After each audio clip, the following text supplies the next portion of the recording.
Hello and welcome back to my new channel. This is my first video of 2026. We'll be downstairs refreshing the space, cleaning and decorating a little bit while we chat about the new year. I'm going to share two mindsets that I'm taking with me into 2026 so that we don't all fall victim to that typical get all excited, then quickly it falls off within a couple weeks.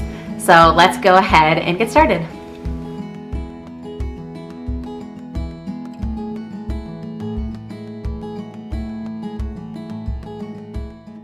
So like I said, this is my first video of the year, I think my fifth on the channel, and I'm excited to be back in this space, and I just love a fresh new year. It gives me a pep in my step and that little extra burst of intentionality, just like the start of a school year or a birthday as a kid did. I probably love New Year's because I am all about setting intentions. I got futuristic back as one of my top strengths finders on one of those old tests that I had to take in college, and I remember honestly not being very thrilled about that. It hit me like, if I'm so great at imagining things in vision, what about actually doing the things? But I reject that thought now, and if you're also someone who has a future-oriented imagination and you have a knack for conceptualizing possibilities others might not see, or just what doesn't exist yet but could be, let's just think of this as a great thinking strength we have, and not one that takes away from our separate strengths that are related to the execution to make those realities come to life. I'll continue with this train of thought in a moment, but first, let's hear it for flowers in the dead of winter. Especially here in Michigan, it is so nice to just run up to Trader Joe's or wherever is local and get flowers so that you can bring a little bit of spring and summer into the house in seasons where there's nothing even close to it on the ground.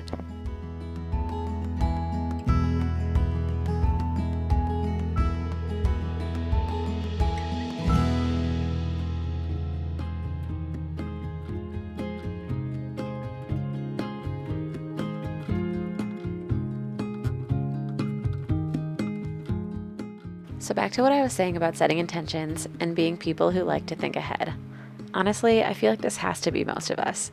And I think it doesn't mean that we're incapable of action. It just means that our motivation comes from the future. Other people might have motivation that comes from the past and honoring traditions or memories, or motivation that comes from the present, like being motivated by solving today's problems or doing what's right in front of them and fixing what needs done. But if you're someone who can feel impatient with the present, or you feel like starting new things is hard, like imagining the future in the big picture is so much more fun, and if you are ever prone to abandoning ideas after the initial excitement fades, hello New Year's resolutions that don't go past week 2, take heart, because I think this might shed light on a separate positive quality that you have in being futuristic too. So as you enter into 2026, regardless, I hope that this finds you feeling hopeful. If you're watching a video like this, you're probably a person who cares about heart and home and has a positive bent already. So I imagine that you are feeling hopeful, even if that hope feels a little hard to access for one reason or another. A hard day so far today maybe, or just maybe a blah day, or maybe it's more of a hard or disorienting or exhausting year that's in your rear view that has squashed some of your belief that an area of your life is truly moving in the direction that you want it to. What I can say is 2 intentions that I'm focusing on holding close for 2026, and they're in this order. First, enjoying being in the thick of the exact phase of life that I'm in is something I'm focusing on, and second, focusing on teeny tiny baby steps. More on these in a moment.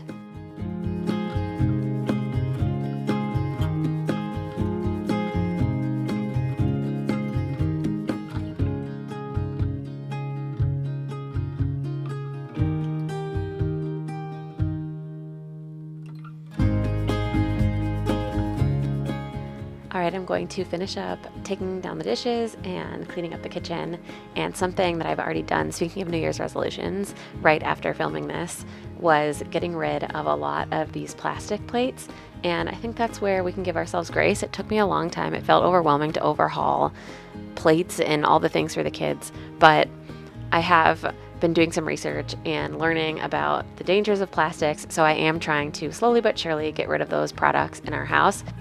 And if the idea of something like that spikes your anxiety, that totally resonates with me. So just remember, it only has to be one tiny thing at a time, and this does not have to be your tiny thing to focus on right now.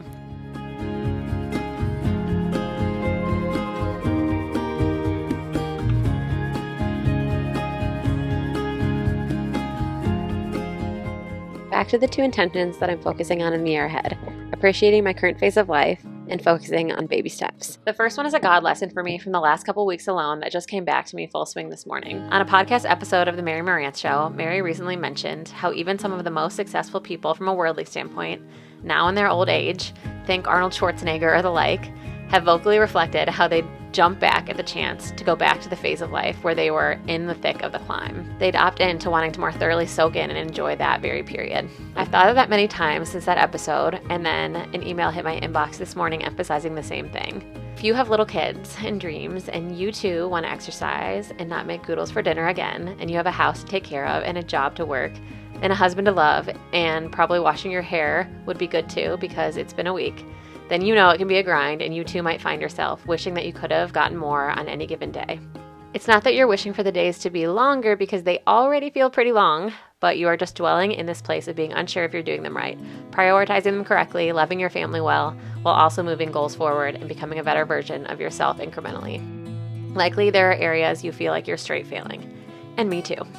But my intention for the next year is to lean into my phase of life. Not a la toxic positivity, just contentment as a practice and a mindset and a healthy dose of remembering that if Arnold Schwarzenegger wishes that he could go back, I probably will too. So I might as well enjoy it and not feel rushed. Not to get to the end of the day and not to get to the end of the season. One that could even last years. I guess you could say I'm hoping to be slightly less futuristic. At least enough so that I'm not thinking of or planning for the future more than I'm enjoying the present.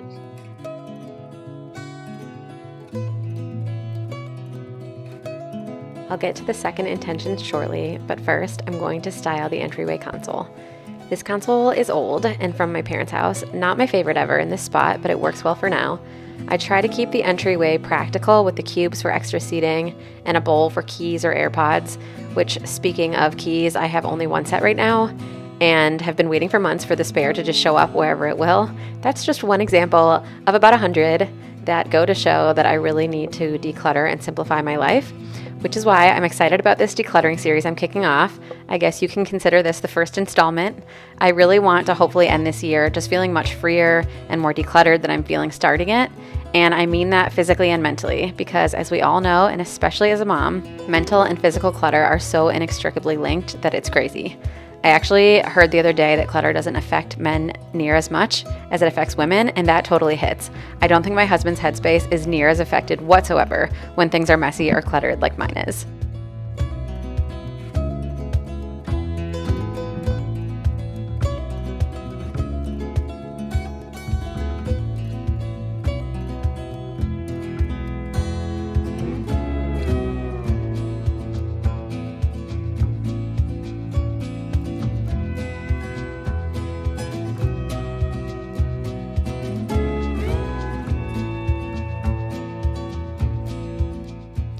Okay, so back to the chat about my 2 intentions for the year. First, we had leaning into being in this exact phase of life, no matter how messy that phase of life might feel. And second, teeny tiny baby steps.